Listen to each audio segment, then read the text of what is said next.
Raja pertama, Kutailah pasti raja pertama. Batara Agung, Batara Agung, si dewa sakti, adil dan arif, itu titahnya. Adil dan arif, negerinya makmur, negerinya makmur, aman sentosa. Assalamualaikum warahmatullahi wabarakatuh.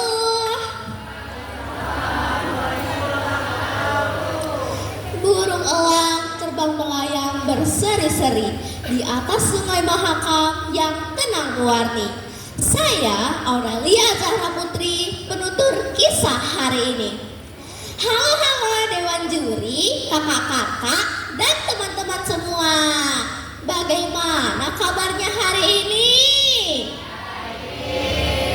Semoga selalu sehat dan bahagia. Teman-teman, ada yang tahu apa sih akibat dari ingkar janji? Udah tahu ceritanya belum?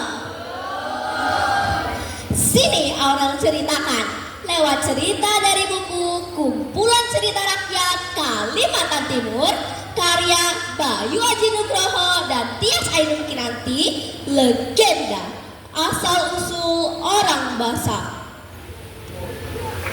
Dahulu di tepian Batu Kutai Lama, Kalimantan Timur, ada sebuah kerajaan yang didirikan oleh Maharaja Aji Batara Agung Dewa Sakti bernama Kerajaan Kutai Kartanegara. Konon katanya Maharaja gemar sabung ayamnya. Ia mempunyai seekor ayam jantan yang sakti dan terkenal sampai ke luar negeri. Namanya Ujung Perak Kemudi Bersih.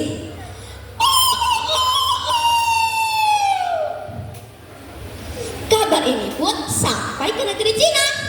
Pangeran Cina membawa 15 ekor ayam unggulannya menuju kapal dengan menggunakan kapal yang besar. Dalam perjalanan mereka mampir ke Kampah, Brunei, Sumatera, dan Jawa untuk mengadu salah satu ayam jagonya. Dan ayam milik Pangeran Cina selalu menang. Ayam jago Oe pasti akan mampu mengalahkan ayam jago milik Raja Kutai. Sesampainya di Kutai, ni hao, Oe datang dari Cina. Oe menghadap kemari untuk mengadu. Oe punya ayam jago dengan ayam jago milik Baginda yang kabarnya sakti. Dengan santai, Aji Batara Agung Dewa Sakti berkata, "Kamu jauh-jauh dari Cina cuma hendak mengadu ayam." "Betul, Baginda. Oe bawa 15 ayam terbaik untuk diadu dengan ayam jago Baginda." Maharaja Kutai terdiam sejenak dan berpikir, "Baiklah Pangeran, aku sambut tantanganmu."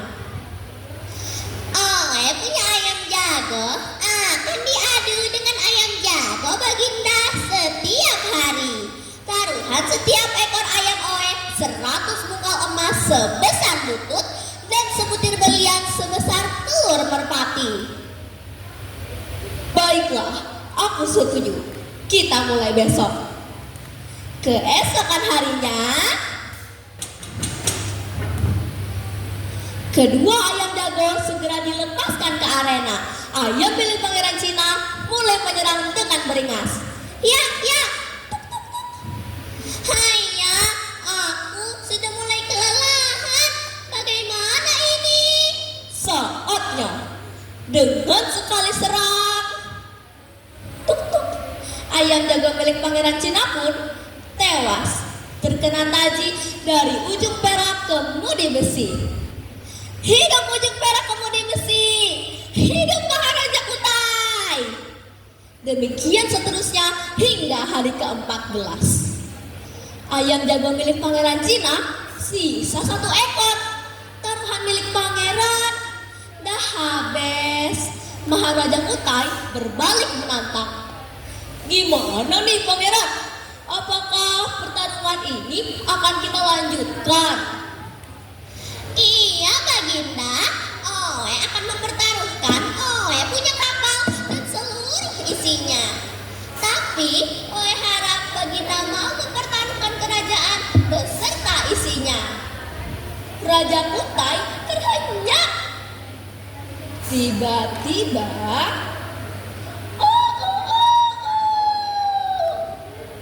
ujung perak kemudi besi seolah-olah memberi isyarat kepada tuannya agar menerima tawaran itu.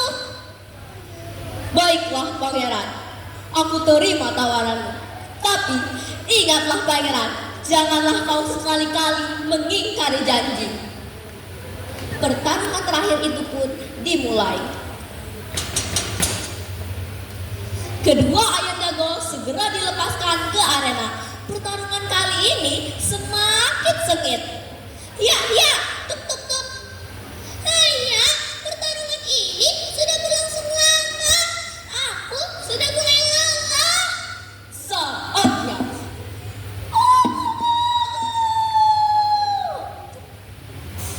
Ayam jago milik Pangeran Cina pun kalah. Hidup ujung perak kemudi besi. Maharaja Kutai berkata, ambil semua layar dan dayung mereka. Khusus malam ini, kuizinkan pangeran dan para prajuritmu tidur di kapal. Pangeran Cina dan rombongannya pun kembali ke kapal yang sudah menjadi milik Raja Kutai. Ketika hari sudah larut, ternyata Pangeran Cina berencana untuk kabur.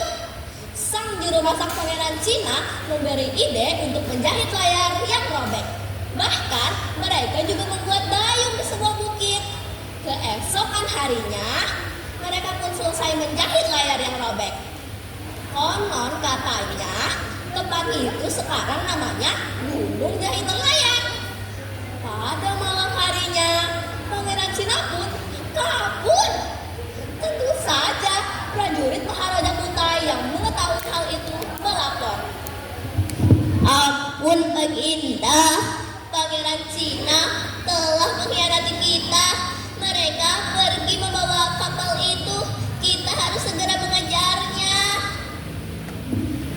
Tidak perlu. Pangeran itu telah mengingkari janjinya. Mereka akan mendapat musibah di tengah laut. Keringlah laut yang mengelilingi Wangkang. Biarlah seluruh rombongan Pangeran Cina berada di tempat itu. Rombongan Pangeran Cina telah memasuki Teluk Sangkulirang. Tiba-tiba diserbu angin puting beliung yang dahsyat sehingga air yang berada di sekitarnya pun terserap naik ke atas sampai kering. Mereka pun panik. Mereka segera menurunkan jangkar. Kemudian mereka segera turun dari kapal. Selang beberapa saat kemudian, kapal itu telah berubah menjadi batu. Rombongan itu selamanya tidak bisa kembali ke Cina. Teman-teman, saat ini lokasi tersebut diberi nama Kampung Jangkar. Menurut cerita, Pangeran Cina dan para prajuritnya tinggal di sekitar tempat itu. Mereka kemudian berbaur dengan suku Dayak Kunar hingga terjadi perkawinan. Sampai di sini